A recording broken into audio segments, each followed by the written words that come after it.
Bismillahirrahmanirrahim. Assalamualaikum warahmatullahi wabarakatuh.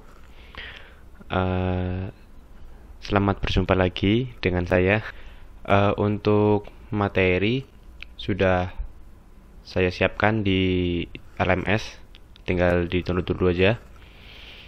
Jadi nanti saya jelaskan sedikit, saya rangkum nanti tentang materi-materi yang ada di modul. Oke, langsung saja kita mulai perkuliahannya. Selamat datang teman-teman mahasiswa di mata kuliah Keamanan Informasi. Di sini kita akan membahas tentang steganografi.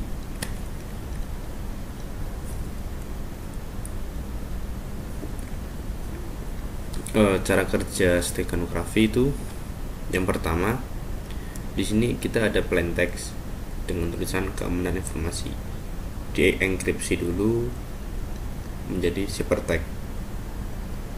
Jadi ketika kita dekripsi dari ciphertext, nanti akan kembali lagi ke plain text.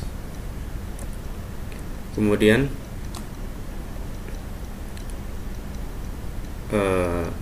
plain text tersebut kita masukkan ke dalam gambar. Nah, itu cara kerja dari steganografi. Steganografi itu dari bahasa Yunani steganos dan grafian, yang artinya tulisan tersembunyi. Jadi steganografi itu ilmu dan seni menyembunyikan pesan rahasia dengan suatu cara sedemikian sehingga tidak seorang pun yang mencurigai keberadaan pesan tersebut. Tujuan steganografi ini, pesan tidak terdeteksi keberadaannya.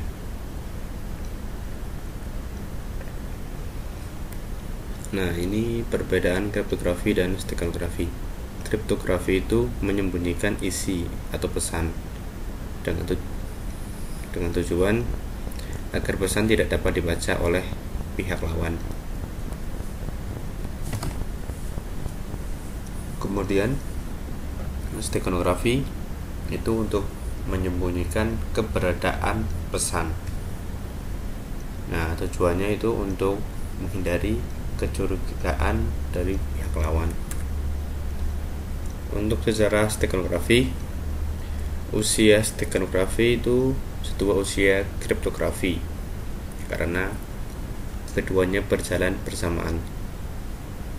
Jadi untuk sejarah steganografi dapat dibagi menjadi steganografi kuno, kemudian steganografi zaman Renaissance, kemudian steganografi zaman Perang Dunia, dan yang terakhir steganografi modern.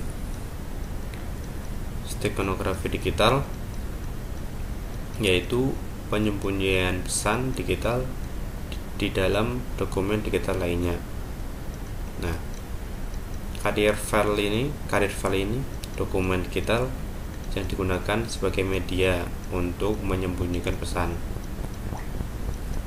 Nah, untuk medianya di sini bisa teks, gambar, audio, atau video.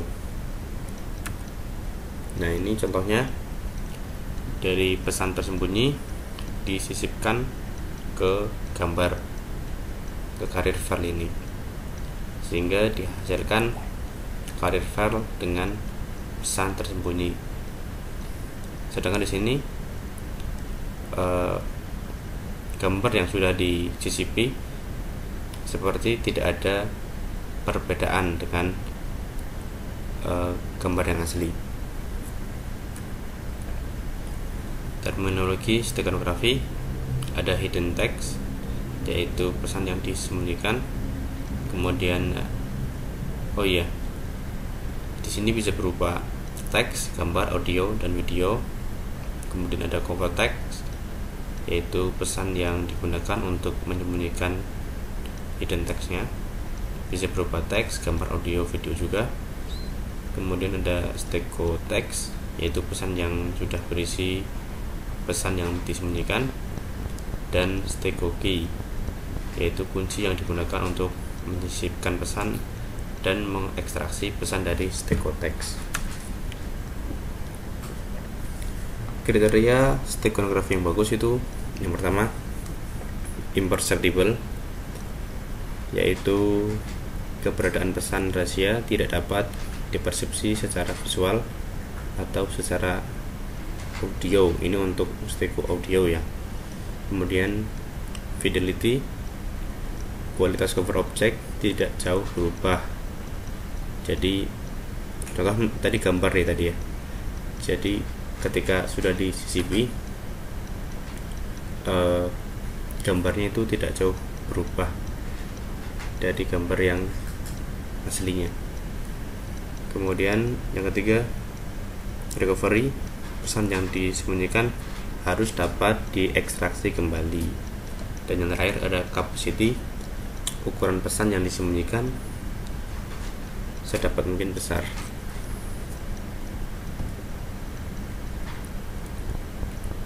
Nah, ini kombinasi kriptografi dan stereografi. Stereografi bukan pengganti kriptografi, tetapi keduanya saling melengkapi.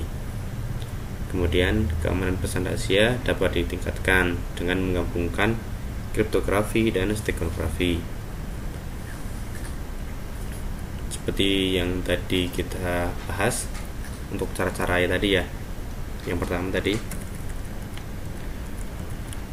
Jadi ini keamanan informasi disisipkan ke gambar, tapi akan lebih aman jika ciphertextnya itu disisipkan ke gambarnya ini gitu. Kemudian ini untuk tools yang bisa digunakan teman-teman untuk mencoba-coba tentang stereografi. Ada banyak sih untuk toolnya, mungkin bisa dicari di Google, nanti ada banyak dan bermacam-macam metode. Oke, terima kasih untuk pertemuan tentang stereografi ini. Apabila ada pertanyaan silakan bertanya saja. Saya minta maaf apabila penjelasan saya kurang jelas. Terima kasih. Wassalamualaikum warahmatullahi wabarakatuh.